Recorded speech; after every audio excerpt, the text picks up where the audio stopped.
Assalamualaikum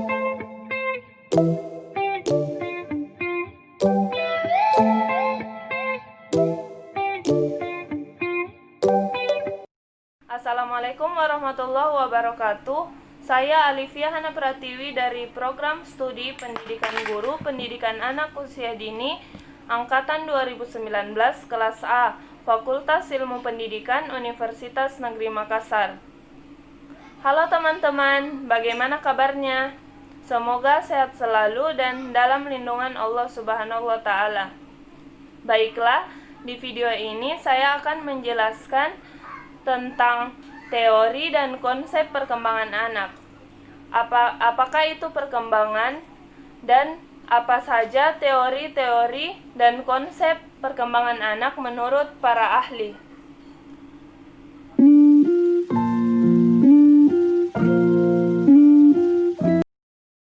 Apa itu perkembangan? Perkembangan adalah perubahan yang menyertai setiap pertumbuhan anak dalam berbagai dimensi, yakni moral, bahasa, kognitif, sosial, motorik, seni, dan bahkan kreativitas.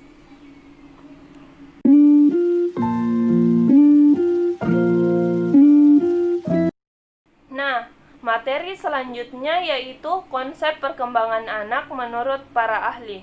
Konsep yang pertama yaitu konsep naturalisme romantis oleh Rousseau.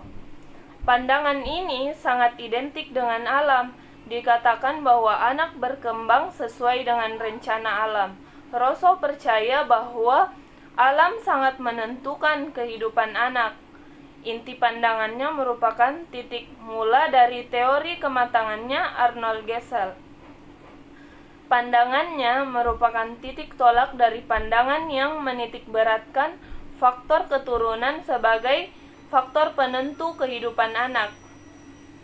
Gambaran pemikirannya telah dituangkan dalam sebuah karya yang berjudul Emile, yang menulis skema pendidikan anak usia dini, di mana disebutkan bahwa pendidikan dan konsep perbaikan diri merupakan hal yang mendasar dalam kehidupan manusia. Nah, konsep yang kedua yaitu environmentalisme oleh John Locke. Aliran ini menyatakan bahwa pertumbuhan dan perkembangan individu lebih dipengaruhi oleh lingkungan dan pengalaman. Salah satu teorinya yaitu teori keperilakuan. Teori keperilakuan ini merupakan kebalikan dari teori kematangan, yang mana jika teori kematangan berpandangan bahwa faktor internal atau faktor keturunan lebih berpengaruh dalam menentukan perkembangan individu, maka dalam teori keperilakuan ini berpandangan sebaliknya. Faktor eksternal lah atau faktor lingkungan yang lebih menentukan perkembangan individu. Teori keperilakuan ini disebut pula dengan environmentalism atau faktor lingkungan. Yang ketiga, teori kematangan oleh Arnold Gesell. Teori kematangan Gesell ini memandang bahwa perubahan biologis yang terjadi pada diri anak menunjukkan perkembangan yang teratur dan mengikuti tahap-tahap unit kecepatan. Perkembangan pada setiap tahap perkembangan tidak sama oleh masing-masing individu.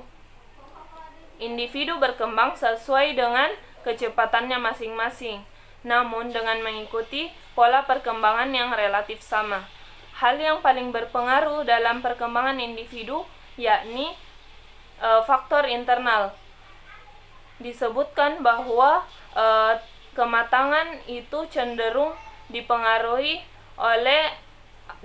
atau dikontrol oleh faktor internal, dalam hal ini faktor keturunan atau bakat.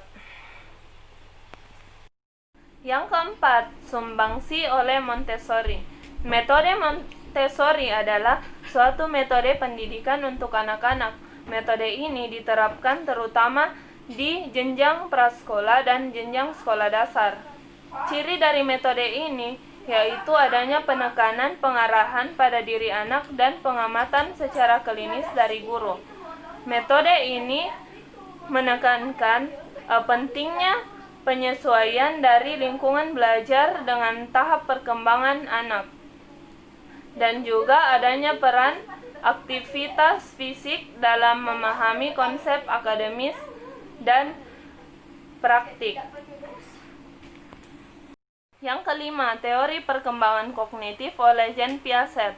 Pada teori perkembangan kognitif, Piaget membagi tahapan-tahapan perkembangan anak ke dalam 4 tahapan. Yang pertama, sensori motor, usia 0 sampai 18 bulan. Yang kedua, pra-operasional, usia 18 bulan sampai 6 tahun.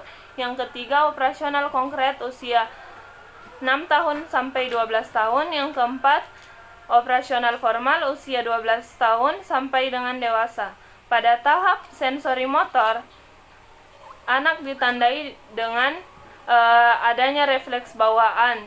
Selain juga dorongan untuk mengeksplorasi dunianya. Contohnya, anak sudah bisa meraba dan menggigit sesuatu benda. Yang kedua, pada tahap praoperasional, anak sudah mampu menggambarkan atau mempresentasikan suatu objek menggunakan gambaran dengan kata-kata. Di sini kemampuan perkembangan bahasa anak sudah sedikit kompleks, dan juga anak bersifat egosentris, dalam arti tidak mampu melihat sesuatu dari sudut pandang orang lain.